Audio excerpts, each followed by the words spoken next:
दोस्तों, कश्मीर की खूबसूरती की दीवानी तो पूरी दुनिया है, लेकिन क्या आपको पता है कश्मीर जितना खूबसूरत एक और शहर पाकिस्तान में भी है। जैसे कश्मीर को भारत का जन्नत कहा जाता है, ठीक ऐसा ही कुछ पाकिस्तान के एक छोटे से शहर अबोटाबाद के लिए भी कहा जाता है।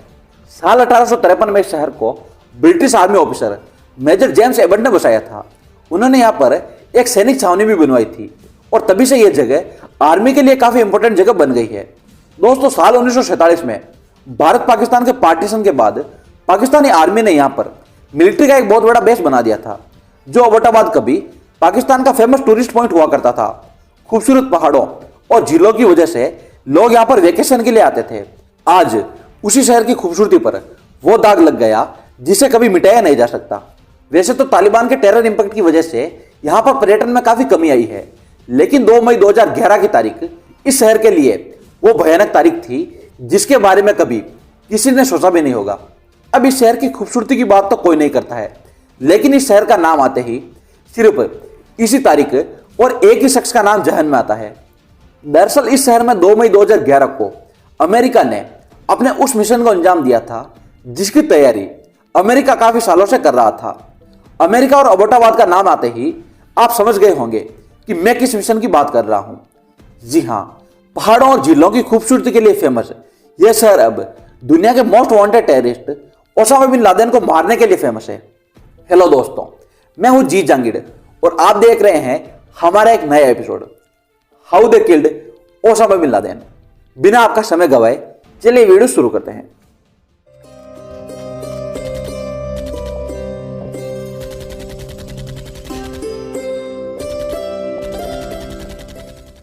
साल 2001, तारीख थी 11 और महीना था सितंबर।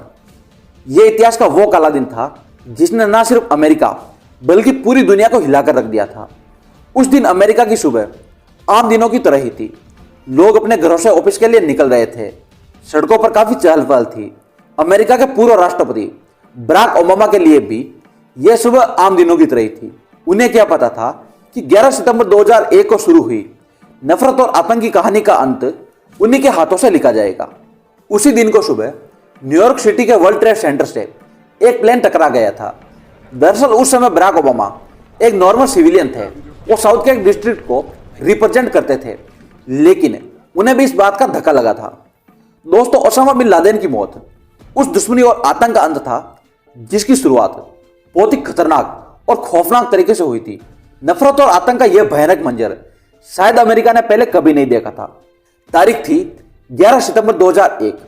इस तारीख को शायद अमेरिका कभी नहीं भूल पाएगा, क्योंकि इस दिन कई लोगों ने अपनों को खोया था, जिसकी वजह थी सिर्फ और सिर्फ नफरत। दोस्तों, 11 सितंबर 2001 को न्यूयॉर्क में सुबह 8:46 पर वर्ल्ड ट्रेड सेंटर से पहले प्लेन की टक्कर हुई। यानी अमेरिकन एयरलाइंस की फ्लाइट नंबर 11 न्यूयॉर्क के वर्ल्ड ट्रेड सेंटर से टकराई। लोग पूरी तरह सहम गए और कुछ समझ पाते उससे पहले ही दूसरे धमाके की आवाज आई। यह पूरा मंजर डरा देने वाला था। यूनाइटेड एयरलाइंस की एक और प्लेन साउथ टावर में मिसाइल की तरह घुस गई थी। अब सभी लोग समझ गए थे कि यह कोई एक्सीडेंट नहीं, बल्कि यह अमेरिका पर एक टेररिस्ट अटैक है। वर्ल्ड ट्रेड सेंटर पर हुआ यह हमला तो बस एक शुरुआत थी। अभी तो यहां पर बहुत कुछ होना बाकी था। उसी दिन यानी 11 सितंबर 2001 को सुबह 9 बजे एक और शॉकिंग न्यूज आई, जब एक और प्लेन की टक्कर पेंटागन की बिल्डिंग से हो गई थी। अब किसी के समझ में नहीं आ रहा था कि आखिर यह हो क्या रहा है और यह सब कौन करवा रहा है और इसके पीछे का मकसद क्या है। इसके थोड़ी देर बाद ही अमेरिका को एक और झटका लगा। सुबह 10 बजे एक और न्यूज आती है कि पेंसिल्वेनिया में भी यूनाइटेड एयरलाइंस के एक और प्लेन की टक्कर हो गई है। इस तरह एक के बाद एक प्लेन क्रैश की न्यूज से पब्लिक पूरी तरह डर गई थी और इस डर की वजह उस समय किसी को समझ नहीं आ रही थी। दोस्तों, उस वक्त एक के बाद एक 4 प्लेन की टक्करों से अमेरिका में खलबली मच गई थी। इन हमलों को देखते हुए सीआईए ने सबसे पहले अपने राष्ट्रपति को सुरक्षित किया। राष्ट्रपति को सुरक्षित करने के बाद एयरफोर्स के फाइटर जेट ने आसमान में चक्कर लगाना शुरू कर दिया और दोपहर तक यह कंफर्म हो गया कि अब कोई और नया खतरा अमेरिका के सिर पर नहीं मंडरा रहा है। दोस्तों, 9/11 इस डेट ने न सिर्फ अमेरिका बल्कि पूरी दुनिया के दिलो दिमाग पर खौफ की वो छाप छोड़ी जिसकी कल्पना भी किसी ने नहीं की होगी। दुनिया की सुपर पावर कहे जाने वाला अमेरिका उस दिन पूरी तरह सहम गया था। सीआईए को पहले से मालूम था कि अलकायदा उनके प्लान को कभी भी हाईजैक कर सकता है, लेकिन उसे यह मालूम नहीं था कि अलकायदा उन्हीं के प्लान को मिसाइल की तरह काम में लेगा। यह अटैक 5 साल की गहरी साजिश का अंजाम था और यह साजिश ओसामा बिन लादेन के सपोर्टर खालिद शेख मोहम्मद ने रची थी। ओसामा ने खालिद शेख मोहम्मद के साथ मिलकर इस साजिश को अंजाम दिया था। ओसामा ने अपने ही कुछ लड़कों को प्लेन चलाने की ट्रेनिंग देना शुरू कर दिया था। ओसामा के इशारे पर 19 सुसाइड टेररिस्ट ने 5-5-5 और 4 के ग्रुप में 4 प्लेनों में उड़ान भरी। इन ग्रुप ने पहले तो प्लेन को हाईजैक किया और बाद में बारी बारी से मिसाइल बनाकर हमला किया। 9/11 के इस हमले में 2900 लोग मारे गए थे और हजारों लोग बुरी तरह घायल हुए थे, लेकिन अमेरिका कमजोर नहीं पड़ा। वो तो काउंटर अटैक के साथ अपने दुश्मनों को करारा जवाब देने की फिराक में था। यानी कि अमेरिका को अब किसी भी कीमत पर ओसामा बिन लादेन चाहिए था, फिर चाहे वो जिंदा मिले या मुर्दा।